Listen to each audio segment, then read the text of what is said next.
Mr. Speaker, between 2001 and 2014, there was a threefold increase in prescription drug overdoses. What was amazing is that during that same period of time, there was a sixfold increase in heroin overdoses in the United States. This is truly an epidemic. Today, every 19 minutes, someone dies from a heroin overdose. In Chicago's collar counties, we lose one individual every 3 days. In Cook County, it's more than one a day. As the co-chair of the Illinois Suburban Anti-Heroin Task Force, I have seen the unimaginable suffering that heroin has brought into families in our community. Naloxone, however, has proven to be hugely successful as a life-saving antidote. When used, naloxone helps restore breathing that has been stopped by an overdose of heroin.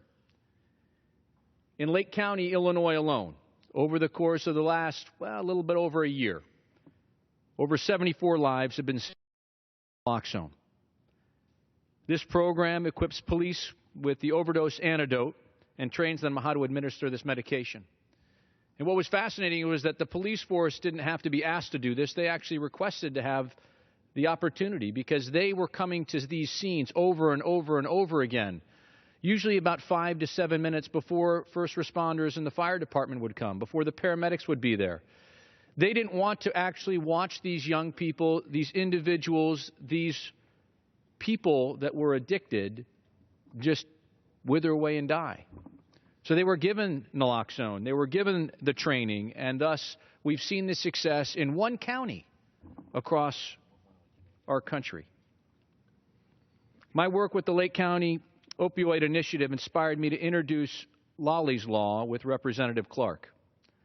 Our bill is named in honor of Alex LaLiberte, a young man from Stevenson High School who passed away just before his finals in his sophomore year.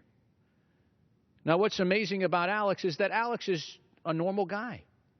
Played sports, was lots of friends, had good grades. Your typical all-American, red-blooded young man. And yet, when he was in college in that first and part of his sophomore year, he started to get sick, and he was administered, and he went into the hospital. His parents and his teachers, and nobody really knew what was wrong, but he was actually going through withdrawals from prescription drugs. He would get better, and then all of a sudden would repeat this process until eventually he passed away. Lolly's Law will help increase access to naloxone by providing grant money to states as they implement standing order programs that will allow pharmacists to dispense naloxone over the counter without a person-specific prescription. With increased access, the World Health Organization says that we'll be able to save at least 20,000 additional lives each and every year. Lolly's Law is one step closer towards achieving this goal. Naloxone is just one piece of the puzzle to combat the opioid epidemic. Another piece is getting addicts saved by naloxone, those that have had that second chance at recovery, into treatment. This summer, the Lake County Opioid Initiative is rolling out another program with the help of police officers that are trying to become that link between the addicts, those suffering from addiction, into treatment centers that can actually help them.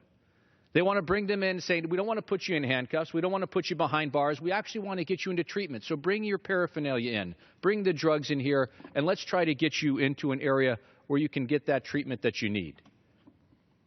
We're also encouraging people to properly dispense of their excess medications, especially prescription opioids. The Lake County Underage Drinking and Drug Prevention Task Force has set up drug take-back boxes throughout Lake County in police departments. What's amazing is over the course of the last year, they've collected 12,000 pounds of prescription drugs. This is just in the police stations. So we went to Walgreens and we said, please help us. Please help us get this word out. Please help it make it easier for us to allow people to get their prescriptions that they don't need, the excess back. And they were able to, and they said, we'll happily do that. And so pleased to announce that Walgreens has said we're going to put 500 prescription take-back boxes throughout the country.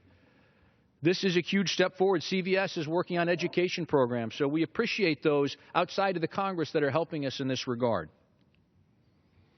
And I'm thrilled that we are taking up these incredible bills, these great bills, these steps forward that will help our communities combat the opioid epidemic by leveraging resources in our judicial and systems.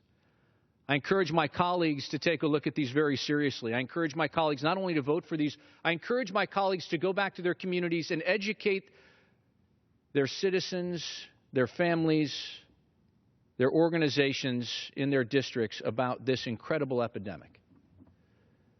There are parents that I encounter today that say, it's not in my neighborhood, and it is. It's not in my school, and it is. The evidence is far too overwhelming, and frankly, this is why this week, in a bipartisan effort, Republicans and Democrats alike coming together to shed light on what we see each and every day, because there's no way in the world we can have another parent walk into a bedroom to find another child that is overdosed without doing all that we can to try to prevent that tragedy from happening ever again. So again, I want to thank Frank Ginta, I want to thank Annie Custer, and I want to thank all of those that have come tonight